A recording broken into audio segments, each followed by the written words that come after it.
হঠাৎ যদি আপনাদের বাড়িতে আত্মীয় চলে আসে তাহলে সন্ধেবেলা এই নাস্তাটি অবশ্যই ট্রাই করবেন, যেটা করতে যেমন সহজ, খেতে কিন্তু ভীষণই সুন্দর হয়। যাই হোক, আজকে আমি বানিয়েছি পটেটো স্টিক। প্রথমেই আমি দুটি আলুকে একটি পাত্রের মধ্যে রেখে সেটাকে সিদ্ধ করে নেব।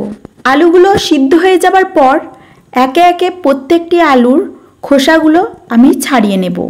সমস্ত খোসা ছাড়িয়ে নেওয়ার পর আলুগুলোকে ভালো করে এটির সাহায্যে আমি ম্যাশ করে নিয়েছি।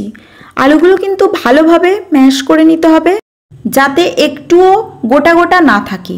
এরপর দিয়েছি 1 চামচ হলুদ গুঁড়ো, 1 চামচ লঙ্কা গুঁড়ো, 1 চামচ নুন, 1 চামচ জিরে গুঁড়ো। তারপর স্বাদটা যাতে ভালো আসে ওর জন্য দিয়েছি 1/2 চামচ চিনি। এরপর মিশ্রণটি ভালোভাবে আমি মিশিয়ে নিয়েছি যাতে মশলাটা পুরো আলুর মধ্যে পড়ে। এরপর দিয়েছি 2 চামচ মতো কর্নফ্লাওয়ার। কর্নফ্লাওয়ারটা কিন্তু অবশ্যই দিতে হবে, এটা স্কিপ করলে চলবে না, যাতে স্টিকটা একদম মচমচে হয়। এরপর ভালো করে আরেকবার কর্নফ্লাওয়ারটা মিশিয়ে নিয়েছি। কর্নফ্লাওয়ারটা মিশিয়ে নেওয়ার পর আরেকটি পাত্রের মধ্যে একে একে আলুর যেই পুরটা করেছিলাম সেইগুলো শেপ দিয়ে নিয়েছি।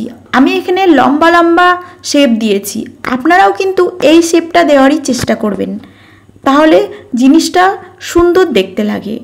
যাই হোক, একে একে আমি প্রত্যেকটি স্টিককে এরকমভাবে শেপ দিয়ে নিয়েছি। দেখুন, এখানে আমার সমস্ত স্টিক রেডি হয়ে গেছে। এবার আমি এটাকে ফ্রাই করে নেব। এবার কড়াইয়ের মধ্যে 2-3 পলা মতো তেল দিয়ে দিয়েছি আর একে একে সমস্ত স্টিকগুলো দিয়ে দিয়েছি। এগুলি যতক্ষণ না স্ক্রিনে দেখানো মতো লাল লাল হয়ে যাচ্ছে ততক্ষণ এগুলো ফ্রাই করে নিতে হবে। যাই হোক, আমাদের এখানে স্টিক রেডি হয়ে গেছে। এটাকে এবার আপনারা আপনাদের মতো সুন্দর সাজিয়ে রিলেটিভদের সামনে পরিবেশন করুন। আশা করি তাদের ভীষণই ভালো লাগবে।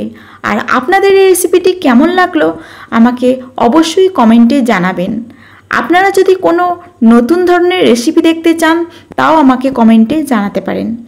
এতক্ষণ আমার ভিডিওটা আপনাদের দেখার জন্য অসংখ্য ধন্যবাদ। পাশে থাকবেন যাতে আরও সুন্দর সুন্দর ভিডিও আপনাদের আমি দিতে পারি।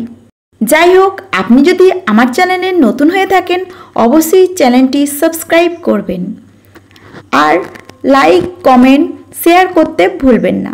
ফিরে আসছি নতুন একটি ভিডিও নিয়ে। ততক্ষণের জন্য ভালো থাকবেন, সুস্থ থাকবেন।